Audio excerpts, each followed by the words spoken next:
destinado a uma morte de cruz. Mas quando o colocaram na cruz, ele falou: não, peraí, olha, faz o seguinte, inverte. Eu não sou digno de morrer igual ao meu Senhor. Vocês não estão entendendo o que aconteceu comigo. Eu era um pescador, eu era uma pessoa que morava aqui na beira da praia, eu era uma pessoa que não tinha futuro, eu era uma pessoa que não tinha esperança, eu era uma pessoa que não valia nada.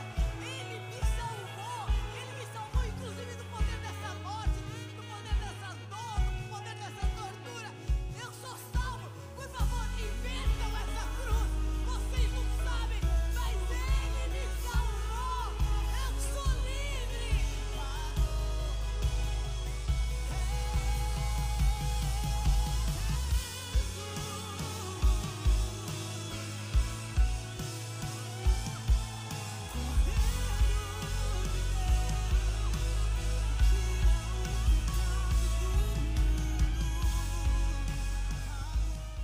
É bom estarmos aqui, amém, irmãos?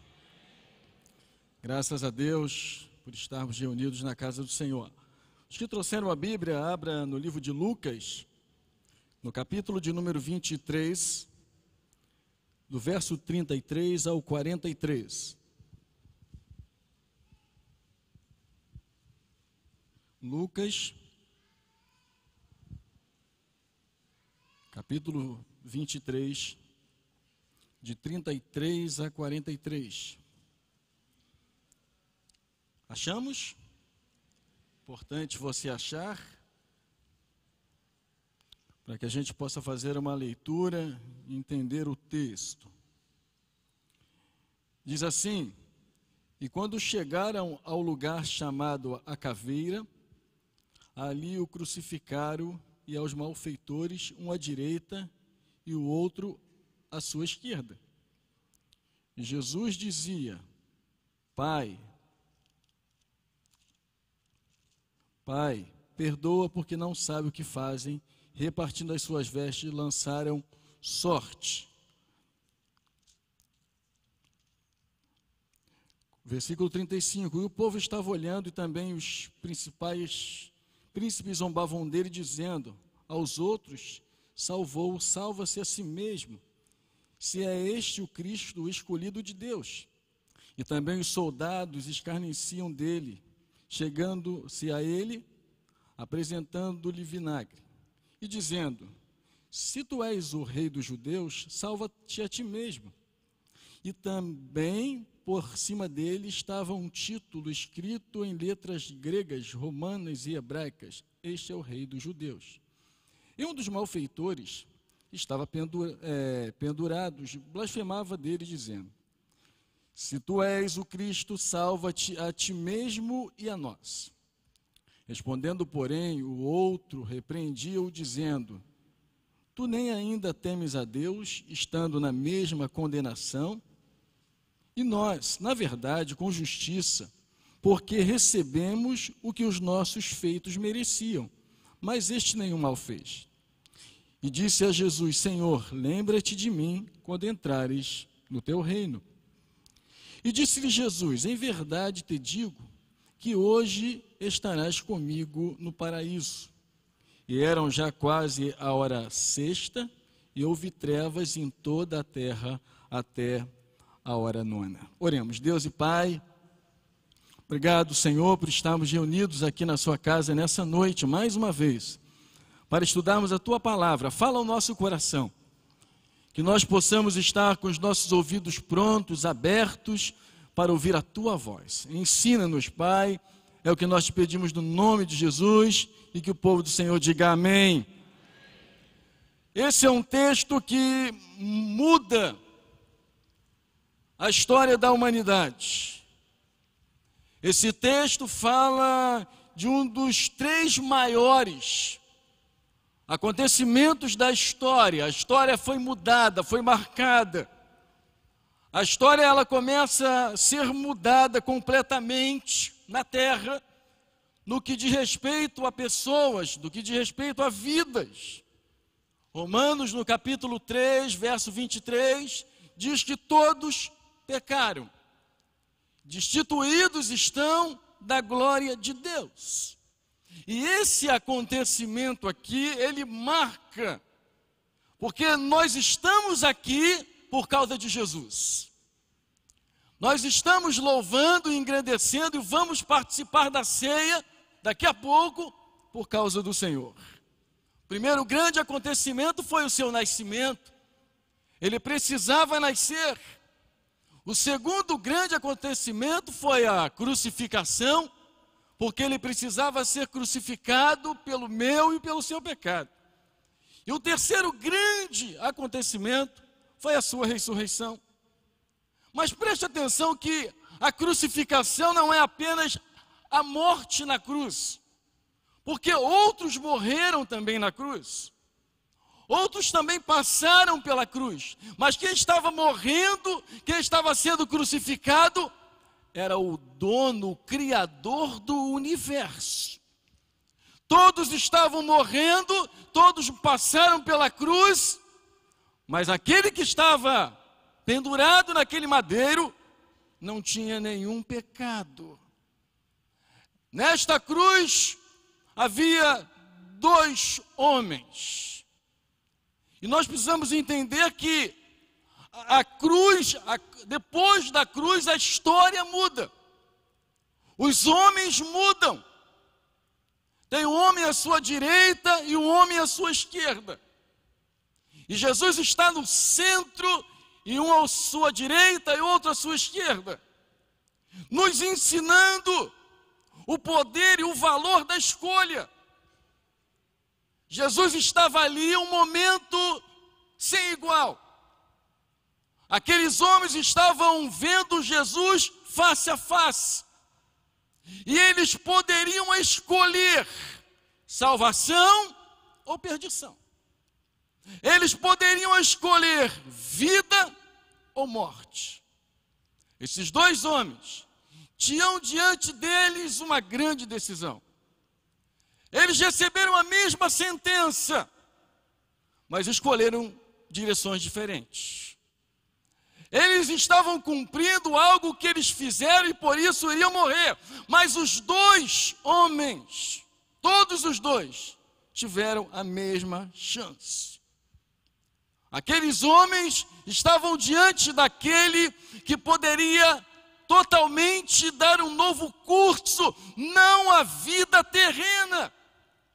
Porque aquela era a chance não de ter uma vida terrena.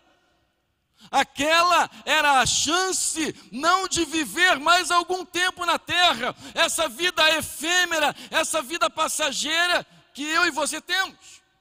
Mas aquela era a chance que aqueles 2 homens poderiam escolher. Não de viver uma vida com um período curto. Alguns vivem poucos, outros mais. De manhã nós ouvimos aqui o bispo falar de uma irmã que tem 93 anos, uma bênção, uma vitória. Mas a vida é curta e aqueles homens tinham a grande possibilidade de decidir. Eles podiam olhar o Salvador, aquele que poderia mudar a sua vida não física. O nosso grande problema é que nós estamos mais focados hoje no que diz a nossa vida material e esquecendo-se de que a vida aqui, os bens que nós possuímos são importantes, são necessários, mas são passageiros. Eles vão ficar. Mas a decisão que nós tomamos, a decisão que você toma, e essa é uma decisão ímpar.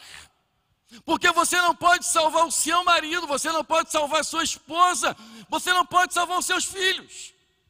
Essa é uma decisão, essa é uma escolha única. Nós podemos orientar, nós podemos dizer, nós podemos falar, mas tomar a decisão, essa escolha, é algo que pertence a cada um de nós. Pertence a cada pessoa, a cada ser humano. E eu quero destacar aqui alguns pontos, pelo menos 3 pontos importantes.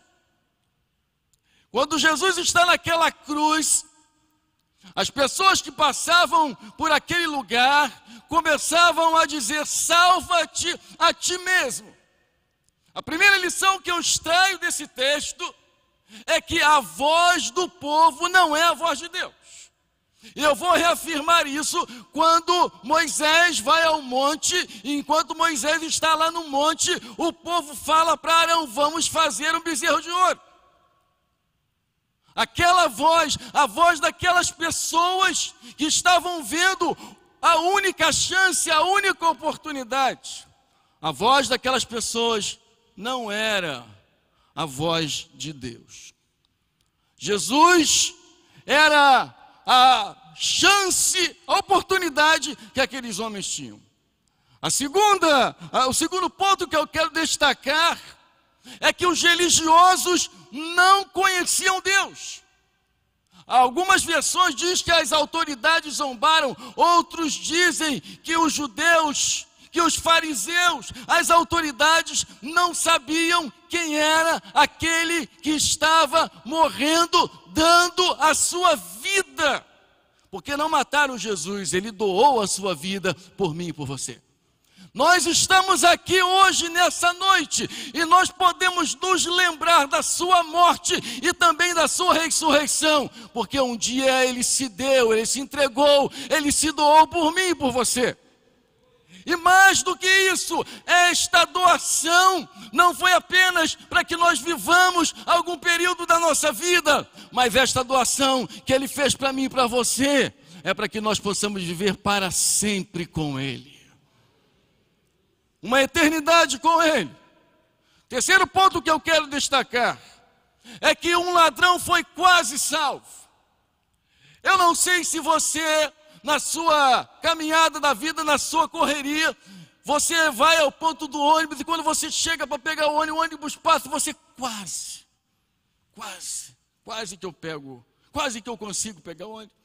Você sai correndo em busca do trem. Outro dia eu tenho um cliente em Paciência, e outro dia eu estava indo para lá. Eu gosto de ir de trem porque de trem eu vou no ar-condicionado, eu vou lendo meus livros, eu tenho um chofer que me leva e me traz, não tem trânsito, quebra-mola, não tem nada, eu só sento. E é bom demais. E pelo menos eu gosto. E um dia eu saio sempre eu saio adiantado. Eu posso chegar até atrasado em alguns compromissos, mas não é culpa minha, porque eu saio com 1h15, 1h30 de diferença, porque eu gosto de chegar com tranquilidade. Se eu chegar e não tiver nada para fazer, eu tenho meu livro para ler. E nesse dia, eu avistei o trem, eu falei: o trem está vindo. E eu desci correndo para pegar o trem, e quando eu consegui descer, que eu já estava assim, no degrau, no último degrau para entrar no trem, a porta fechou. Eu falei: quase. Você está rindo porque não foi contigo, né? Sabe, quando você olha e diz assim: quase. Esse ladrão aqui, ele foi quase salvo. Há pessoas que têm tudo para receberem a vida eterna, que quase foram salvas. O bispo estava falando aqui dos cantores, dos irmãos que tocam aqui, e eu pensei assim, como ele lê pensamento, eu falei: ele leu meu esboço.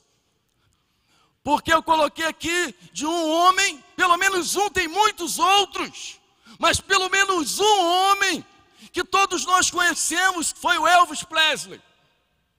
O homem que iniciou na igreja, o homem que iniciou os seus passos na casa de Deus. E você sabe como ele morreu? Ele foi quase salvo, quase. Faltou pouco, mas ele se desviou.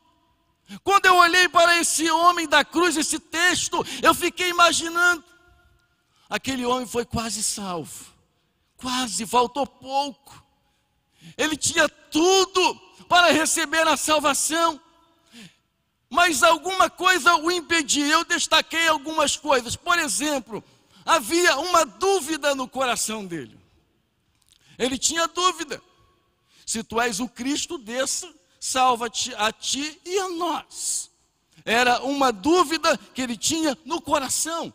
Havia uma incerteza se aquele que estava pendurado na cruz era o Senhor. se aquele que estava pendurado na cruz era o Redentor. A segunda coisa que eu encontrei na vida desse homem é que ele não cria na vida eterna. Ele não acreditava na vida eterna. Ele não tinha compreensão de que a sua vida ali era passageira e que ele tinha ao seu lado o Salvador. Sabe, há pessoas que são assim. Eu participei de uma igreja onde o marido deixava a esposa na porta da igreja. Ele sabia que o culto terminava na hora e ele chegava na hora e às vezes ele batia um papo com os pastores.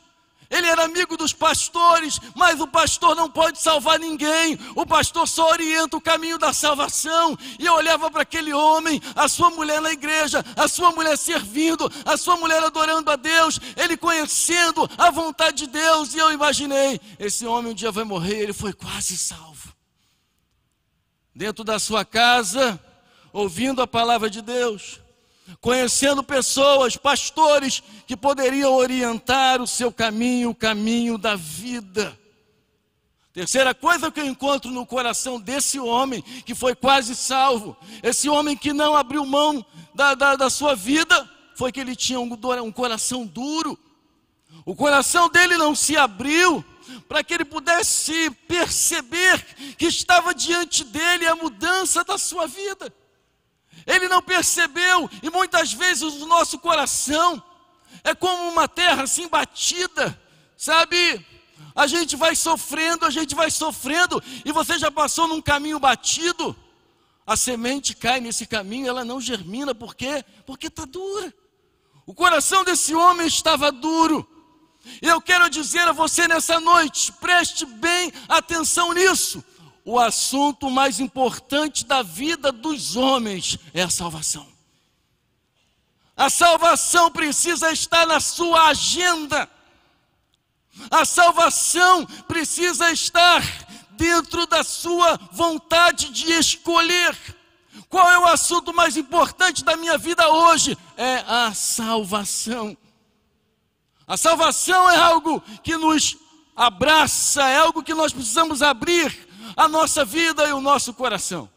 E aí eu quero destacar 4 pessoas que chegaram perto do céu, mas que caíram no inferno. Lembre-se que perto não significa estar, quase não significa que conseguiu. Quem não se lembra de Ananias e Safira? Ananias e Safira fazia parte de uma igreja primitiva. Eu ouço algumas pessoas dizem, a igreja primitiva, a igreja modelo, a igreja que todo mundo gostaria de ter. Mas se você examinar essa igreja também tinha problema. Lá tinha Ananias e Safira, que pensou que estava enganando os apóstolos.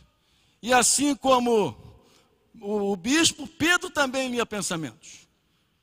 E aí o que aconteceu? Aquele casal tinha tudo. Sabe o que é ter tudo na mão? Estava na igreja primitiva, no partir do pão, nas orações, tinha tudo na mão e perdeu. Você já perdeu alguma coisa quando você tinha tudo para se dar bem? Por uma decisão, por uma escolha que você não deveria ter feito, por uma decisão que você não deveria ter tomado.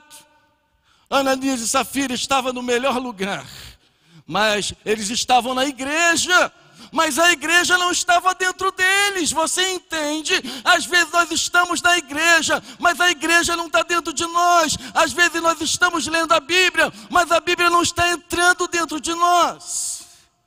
Ananias e Safira foram quase. Judas, quem não se lembra de Judas? Judas foi quase salvo. Judas foi aquele homem que estava com o Senhor.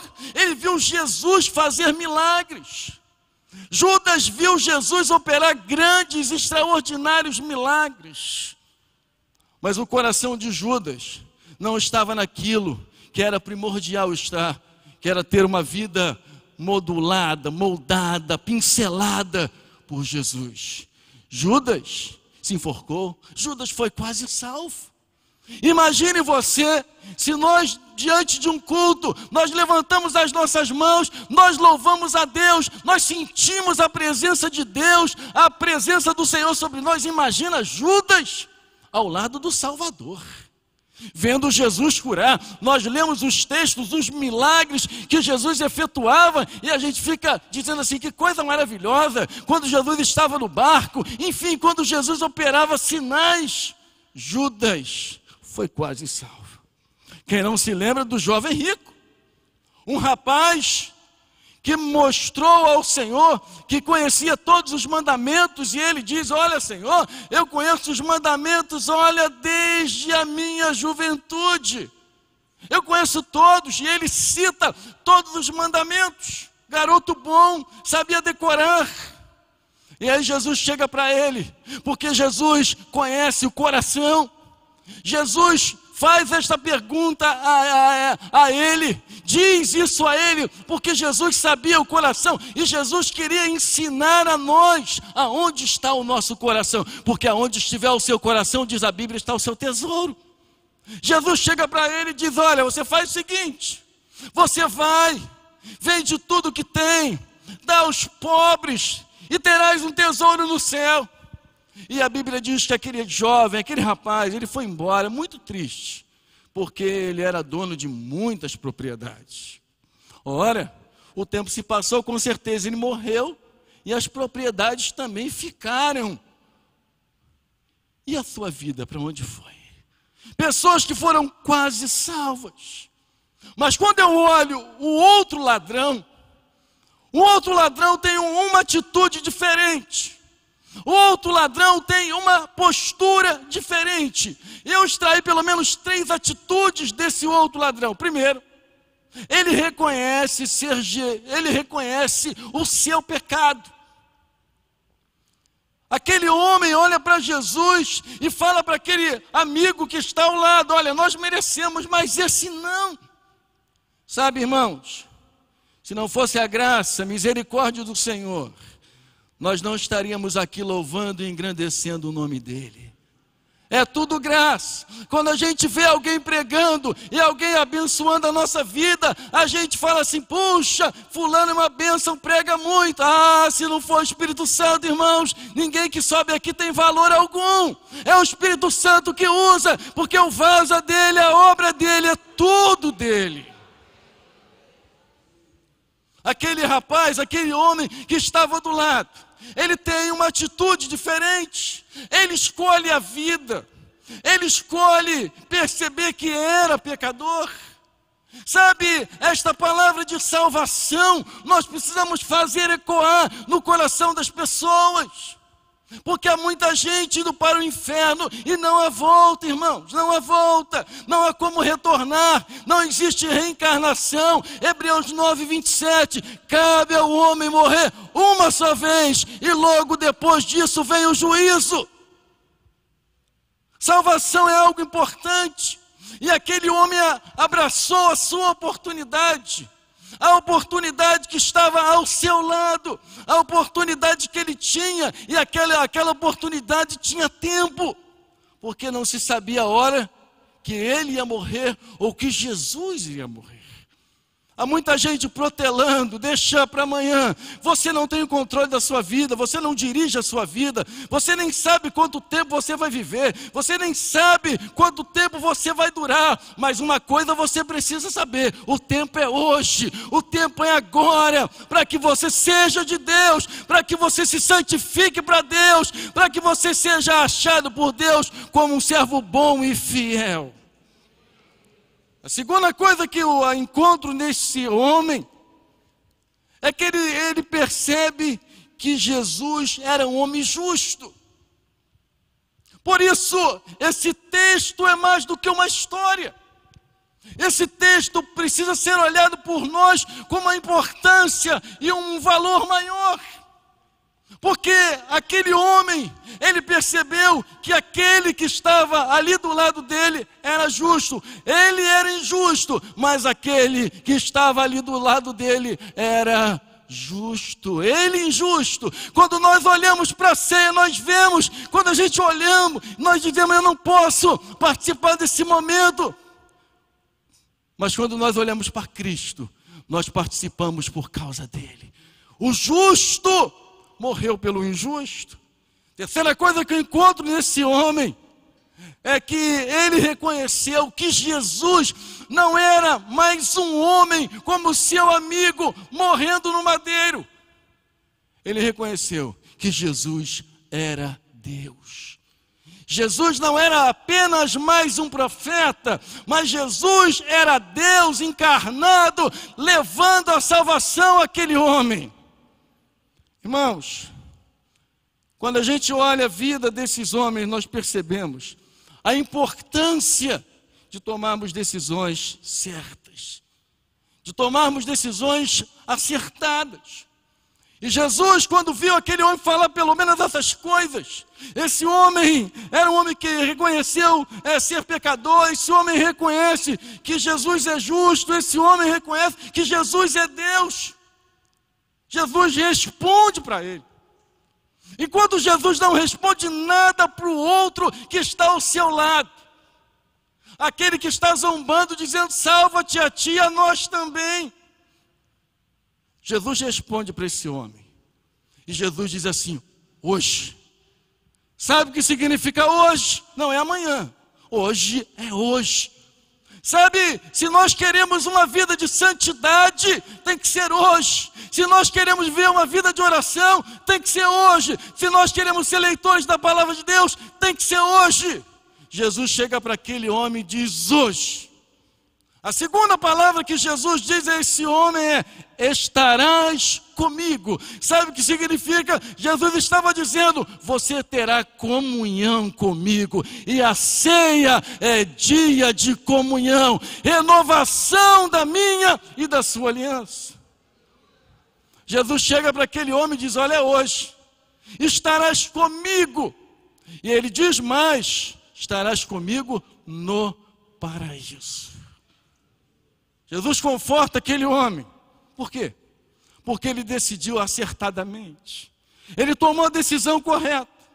Agora, quais os passos que a igreja precisa tomar? Primeiro, nós precisamos dizer em alta voz, por todos os meios cabíveis que nós podemos usar. Nós precisamos dizer em alta voz que só há salvação em Jesus Cristo. Não há salvação em nenhum outro. João no capítulo 1 João 5,12 diz assim, aquele que tem o Filho tem a vida, aquele que não tem o Filho de Deus não tem a vida. Sabe por que você tem a vida aqui, meu irmão? A vida é eterna, porque você tem o Filho de Deus que mora na sua vida. Aquele que tem o Filho tem a vida, mas aquele que não tem o Filho de Deus não tem a vida. Essa é uma decisão de Deus. Ter o Filho de Deus. Note o seguinte, não existe salvação por tradição, mas sim por confissão. Ninguém é salvo por tradição, o meu pai é daquela denominação, a minha mãe é daquela igreja, e aí eu vou ser salvo. Não existe salvação por hereditariedade, existe salvação por confissão. Romanos 9,10, se com a tua boca confessares Jesus e no seu coração creres que Deus ressuscitou dentre os mortos, serás salvo. A sua salvação é porque um dia você confessou a Jesus como o Senhor da sua vida, para a glória de Deus. O segundo passo é que nós precisamos ser bons, não mais ou menos. Aliás, tudo que nós fazemos, os crentes, nós temos que ser bons, em tudo. Você tem que ser o melhor. Não para a sua glória, não para que você venha se envaidecer. Não, sabe por quê? Porque você agora tem a mente de Cristo, e tudo que você fizer tem que ser o melhor. 2 Timóteo 2,15 diz assim, procura apresentar-te a Deus como obreiro aprovado, que não tem de se envergonhar e que maneja bem a palavra. Sabe, manejar bem depende de nós nos aplicarmos a isso. Nós precisamos ser pessoas que manejam bem a palavra de Deus. Por quê, pastor? Porque nós vivemos em dias muito difíceis. Conta-se que uma mulher foi à farmácia comprar sulfato de bário e deram-lhe enganado sulfito de bário. O primeiro é remédio, o segundo é veneno. Sabe, nós precisamos, irmãos, aplicar a palavra de Deus na nossa vida, porque muitas religiões parecem. Você lembra daquele anúncio do Denorex? Parece que é de Deus, mas não é de Deus. Muitas coisas parecem de Deus, e por isso nós precisamos aplicar-nos a palavra de Deus, para que alguém nos perguntar a respeito da nossa salvação, por que Jesus morreu na cruz, porque não apenas faz parte da história, como qualquer outra pessoa, mas Ele morreu para nos dar a vida eterna. Terceiro passo, provar que só Jesus, só Ele ressuscitou e trouxe salvação aos homens. Maomé morreu, 632 DC depois de Cristo, Buda morreu, Confúcio morreu. De todos os líderes de todas as religiões, você pode estudar, você pode pesquisar, mas nenhum deles ressuscitou. Mas Jesus ressuscitou e vive para sempre. Ele vive, irmãos. Ele vive para sempre. Jesus ressuscitou. Você pode dizer, eu creio, não porque me contaram, mas porque Ele habita dentro de mim. Quando eu entro na igreja, eu sinto a presença dEle. Quando eu dobro os meus joelhos no quarto, eu sei que Ele está comigo. Quando eu entro no meu carro, a sua presença vai comigo. Jesus vive, não apenas de palavra, nós podemos sentir. Cristo é o tema central. E aí, eu quero ler alguma coisa importante para que você possa mensurar, para que você possa valorizar esse momento. Porque a crucificação, a morte e a ressurreição de Jesus não pode ser apenas uma história bonita, porque toda a humanidade sabe. Toda a humanidade conhece essa história, todas as pessoas, mas a conhecer a história não muda nada. É necessário entrar dentro da história, aceitar aquele que mudou a história do homem, do universo, Jesus Cristo, Senhor.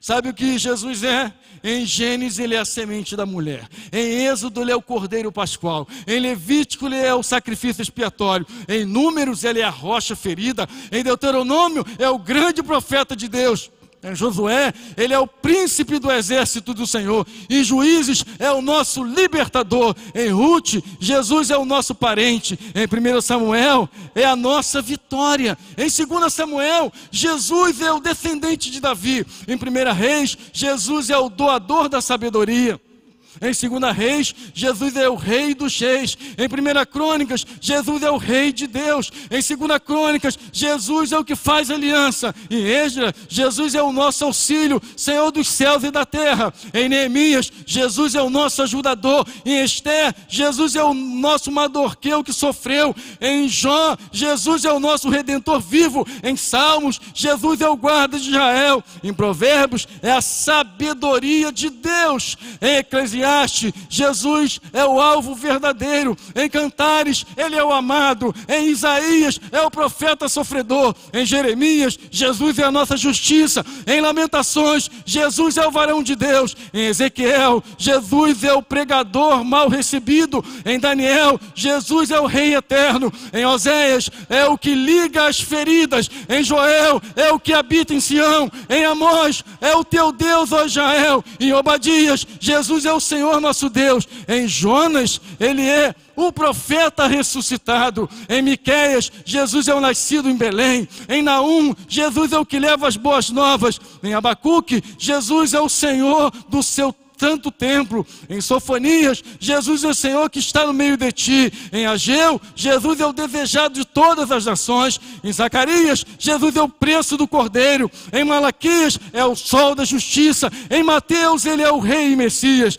Em Marcos, Jesus é o servo de Deus. Em Lucas, Jesus é o Filho do homem. Em João, Jesus é o Filho de Deus. Em Atos, Jesus é o doador do Espírito Santo. Em Romanos, Jesus é aquele que nos torna justos aos olhos da lei. Em 1 Coríntios, Jesus é as primícias dos que dormem. Em 2 Coríntios, Jesus é a graça de Deus. Em Gálatas, Jesus é o verdadeiro evangelho. Em Efésios, Jesus é toda a armadura de Deus. Em Filipenses, Jesus é o que supre as necessidades. Em Colossenses, Jesus é o cabeça da igreja. Em 1 Tessalonicenses, Jesus é o vingador de todas as coisas. Em 2 Tessalonicenses, Jesus é o fiel protetor. Em 1 Timóteo, Jesus é o único mediador entre Deus e o homem. Em 2 Timóteo, é o Senhor, o justo juiz. Em Tito, Jesus é a graça salvadora de todos os homens. Em Filemão, é o Senhor que intercede por nós. Em Hebreus, é o autor e consumador da fé. Em Tiago, é o dom perfeito vindo de Deus. Em 1 Pedro, ele é a pedra principal. Em 2 Pedro, Jesus é o Senhor e Salvador que nos concede a entrada no reino dos céus. Em 1 João, é aquele que manifestou para desfazer as obras do diabo.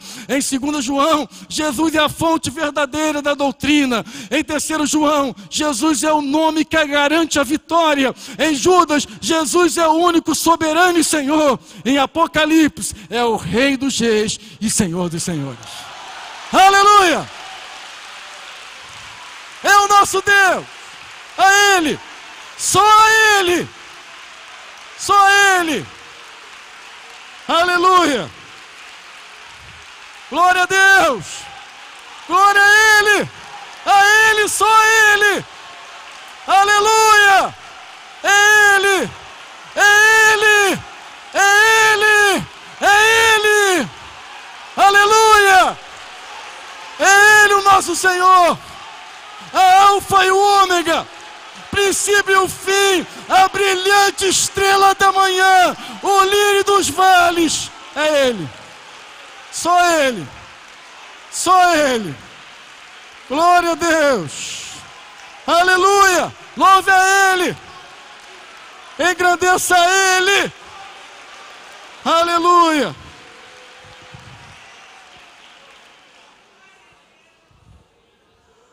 Diz um corinho muito antigo: Ele é tudo para mim. Ele é o tesouro que eu tenho, guardado no peito. Ele é tudo para mim. Ele é tudo para nós, irmãos. Tudo. Diz uma música: que preço Ele pagou. Quanto valia?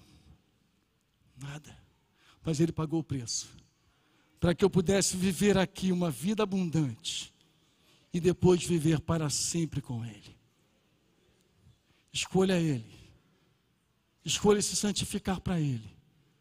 Escolha ser somente dEle. Essa vida, irmão, não tem nada para nós, não.